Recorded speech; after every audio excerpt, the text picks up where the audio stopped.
Hello दोस्तों, मैं हूं रसिक धामेलिया। आज का टॉपिक ये है कि राजा के राजा अपने देश में किसको बोलते हैं।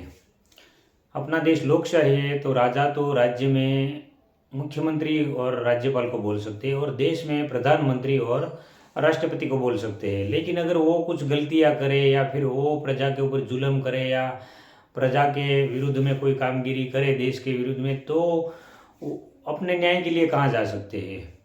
तो अपने कोर्ट में जा सकते हैं। कई लोगों को ऐसा है कि कोर्ट सरकार के हिसाब से ही चलती है, लेकिन ये गलत बात है। क्योंकि मैंने जब मैं 15 साल जेल में रहा तब मैंने ये सब चीज़ें देखी कि कोर्ट किसी के दबाव में 99% आती नहीं है और सरकार है या विरोध पक्ष है किसी के दबाव में नहीं आती। मैंने कई बार ऐसा देखा है कि वो राजा के राजा है और कई लोगों के लिए तो वो भगवान भी साबित हुए हैं। क्योंकि मैंने देखा है जेल के अंदर बहुत सारे ऐसे कैदी है, उसकी ज़िंदगी जज साहब के हाथ में है। एक केस में आपको बताऊं कि उसके हाथ से 3 मर्डर हो गए थे। वो लड़का मतलब गलत संगत में आ गया था और वो लूट करने गया। लूट करने में उसने फैमिली में 3 मेंबर को मार डाला गलती से और वो फिर फंस गया। तो वो जेल के अंदर जब अंडर ट्रायल रहता था, तारीख में जाता था, तो उसने मान लिया था कि मुझे फांसी की सज़ा लगेगी और वो 100% फांसी की तैयारी में ही था। उसका दिमाग ऐसा तैयार हो गया था कि मुझे फांसी लगेगी। लेकिन 5 साल के बाद उसका जजमेंट आया, तब वो उसको निर्दोष छोड़ दिया। जब निर्दोष छोड़ा तो वहाँ उसकी माँ भी हाजिर थी, वो बेहोश हो गई खुशी के कारण। तो ऐसा भी जजमेंट आया था। तो बहुत ऐसे आप ये सोचते होंगे कि उसके केस में कोई दम नहीं होगा या साक्षी पुरावा नहीं होगा। ऐसा भी होता है, लेकिन कई केस में साक्षी पंच बोलते हुए भी वो जज साहब छोड़ सकते हैं उसके अपने दिमाग से।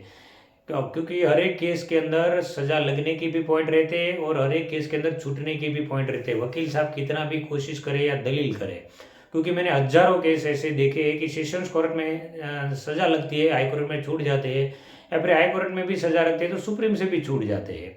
तो आप एक केस ले लो और सामने 20 जजेस साहब को खड़ा करो तो सबका जजमेंट अलग अलग आता है, सबकी मेंटालिटी अलग अलग रहती है। लेकिन उसको कोई नहीं बोल सकता, वो राजा के राजा है, वो निर्णय ले सकते हैं अपनी सूझबूझ से। तो वो राजा के राजा क्यों है? क्योंकि वो सरकार को भी कठघरे में खड़ा कर सकती है। अभी भी एक एग्जाम्पल मैं आपको बताऊं कि राहुल गांधी को भी 2 साल की सजा दे दी। तो आप ये सोचते होंगे कि ये सरकार ने करवाया होगा। तो अगर ये बात है तो दूसरा एक एग्जाम्पल देता हूँ कि जो बिल्किस बानो मर्डर केस जो हुआ, बिल्किस बानो वाला जो केस है उसमें कई मर्डर हो गए थे, जिंदा जला दिया था लोगों को। वो आरोपियों को 14 साल के बाद सरकार ने छोड़ दिया। तो कोई जागरूक नागरिक ने सुप्रीम कोर्ट में उसके खिलाफ याचिका दाखिल किया कि भाई ये लोग को क्यों छोड़ दिया सरकार ने।